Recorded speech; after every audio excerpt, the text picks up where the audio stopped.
Nobody paid it much mind at first, just a boy of 12 out at the edge of Sable Creek before the school bus came, turning up mud with a shovel too big for him. His boots gave out within a week. His palm split open by the second. By the time the neighbors caught wind of it, he'd already stopped explaining. Nathaniel Sutter didn't announce what he was doing. He hauled in armfuls of willow cuttings, the long, whip-thin shoots you cut from a grown tree in autumn, and drove them into the soft earth along the bank, spacing them out every few paces, starting near the old cattle gate and running clear down to the bend where the current pooled slow in July. Bellwood County, Missouri had seen its share of odd behavior over the years, but a boy setting out bare saplings along a creek that flooded every other spring, in the dead cold of November, no less, that earned him a spot in the conversation down at the grain co-op. If quiet, patient stories about the land speak to you, stick around and drop a comment telling us where you're tuning in from. We're glad to have you. Nathaniel was the third of 5 Sutter children, raised on a corn and cattle spread his family had worked since his great-grandfather cleared it in 1911. His father, Warren Sutter, ran the place with a steady hand and no patience for shortcuts. His mother, Adeline, managed the ledgers and the hen house, and somehow still grew the tallest sweet corn in the township. Nathaniel wasn't the one who stood out. His older sister Josephine took home the fair ribbons, and his younger brother Silas had the grades. But he was the one who walked the property line every Sunday before church, not because anybody told him to, but because he wanted to know what had shifted since the week before. He was the one who'd noticed the low pasture holding water longer than it used to. He was the one who found a sick heifer 2 days before the vet would have. He didn't talk about what he noticed. He just kept it filed away. The planting began the autumn he turned 12, after he'd gone to his father and asked leave to work the creek bank himself. Warren studied him a moment and said only, "So long as your chores don't suffer for it." That was enough. Nathaniel spent his own savings and money earned stacking feed sacks for the Delacroix place down the road on a bundle of willow whips from a state conservation nursery. When they arrived, his neighbor Cyrus Yoder leaned over the fence rail and squinted at the bundle of sticks. "What in creation are you doing with those?" "Shade trees," Nathaniel said. "More or less." Cyrus didn't push further, but he told his wife that night that the Sutter boy was out planting kindling in the mud, and she laughed and said that tracked. Old Dorsey Fenwick rattled by on his tractor, slowed, and hollered over the engine. "Son, that bank floods clean out every couple years. Whatever you put, there's headed for Arkansas by spring." Nathaniel just nodded and kept working the whips into the soil. His father watched from a distance now and then, offering neither praise nor doubt. At supper, his mother asked what exactly he hoped would come of it. He told her he'd explain once there was something worth explaining. Nobody in that house pushed harder than that.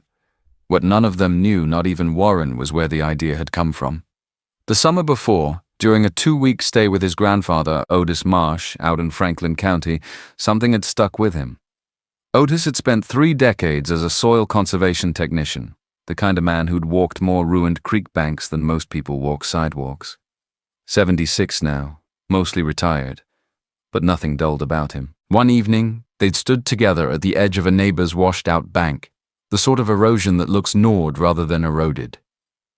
Otis had studied it a long while before he spoke. "You know what would have stopped this?" Nathaniel shook his head. "Willows," Otis said.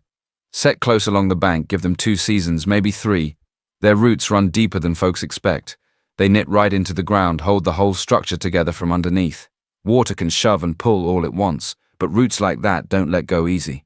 They slow the current at the edge, trap the silt, keep the bank from folding in on itself." He'd pressed a thin, dog-eared extension pamphlet into Nathaniel's hands. Stream Bank Stabilization Through Native Plantings. Nathaniel read it twice on the ride home. What his grandfather described wasn't folklore. It was sound, established conservation practice. Black willow, common across the central and southern U.S., is among the most effective living tools for holding a stream bank in place. Its root system spreads aggressively and fine, colonizing wet soil fast, bending under stress instead of snapping. Planted in a line along a bank, the roots form an underground mesh that resists the sideways pull of moving water.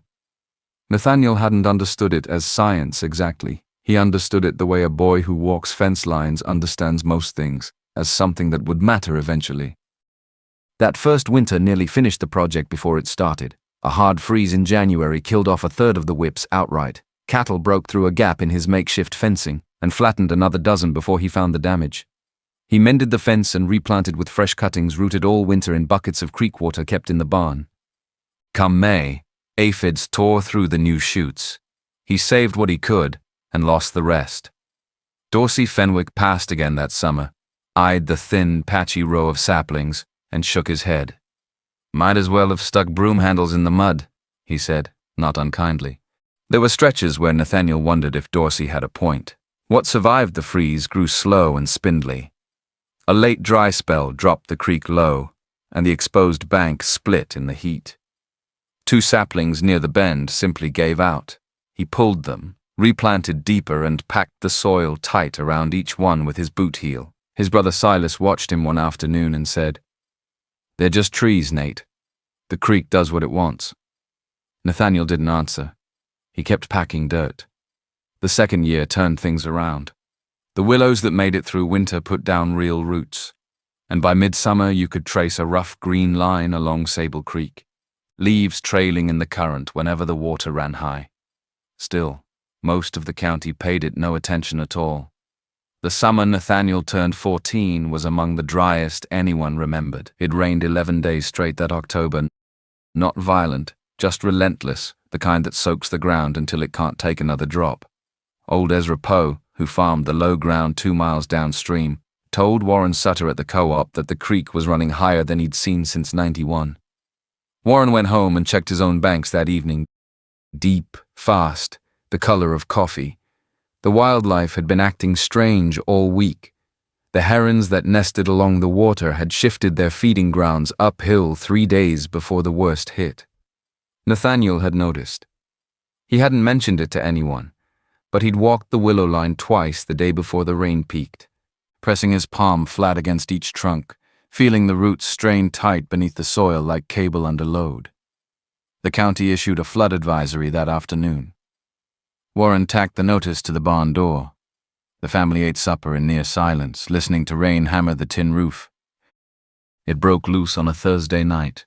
By Friday, Sable Creek had climbed its banks in 5 spots between the Fenwick place and the Delacroix farm.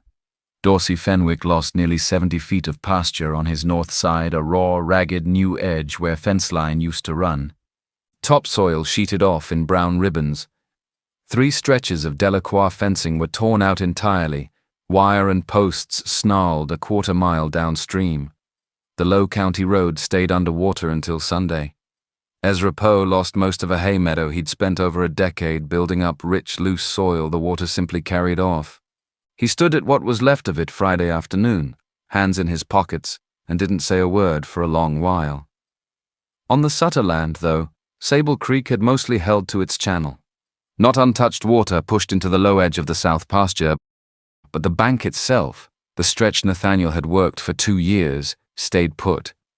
Where the neighboring banks showed raw, crumbling dirt, the Sutter bank showed willow roots exposed here and there, caked in mud but still gripping. The channel hadn't shifted. The soil behind it was largely intact. The reason was precisely what Otis Marsh had described that evening in Franklin County. The roots had woven through the bank's understructure into a living lattice. When the floodwater surged sideways against it, it met something that gave without breaking sediment that would have sloughed away, instead stayed locked in place. 2 years of root growth had absorbed what should have been ruin. Nobody made a fuss over it. Dorsey Fenwick came by the following Monday to survey the damage or the lack of it on the Sutter side. He stood at the edge of that bank a long time, boots still caked from his own washed-out pasture. He asked Nathaniel where the willows had come from. Nathaniel gave him the name of the nursery on a torn scrap of paper. Dorsey folded it into his shirt pocket without a word. By the following spring, Cyrus Yoder had a row of willows going along his own stretch of the creek. The year after, so did the Delacroix family. Nobody made an announcement. It just spread the way useful ideas do out in farm country quietly, through watching your neighbor and needing what he had. Nathaniel Sutter never told a soul he'd known it would work. He didn't have to. The bank told the story well enough on its own. There's a line sometimes attributed to the old agrarian writers about soil being the thread that ties one generation's work to the next. Nathaniel hadn't set out to prove anything. He'd only meant to protect a stretch of ground his family had tended for 4 generations, a bank everyone else had simply learned to accept as temporary. What his grandfather taught him held true. The land holds if you give it the right tools and the patience to wait them out. The willows are still standing along Sable Creek, taller every year, roots running deeper than the last. That's not a metaphor, it's just what willows do. And sometimes the thing that looks foolish in October is the only thing left standing come the flood. Thanks for watching. If this one landed with you, subscribe and tell us in the comments where in the world you're watching from.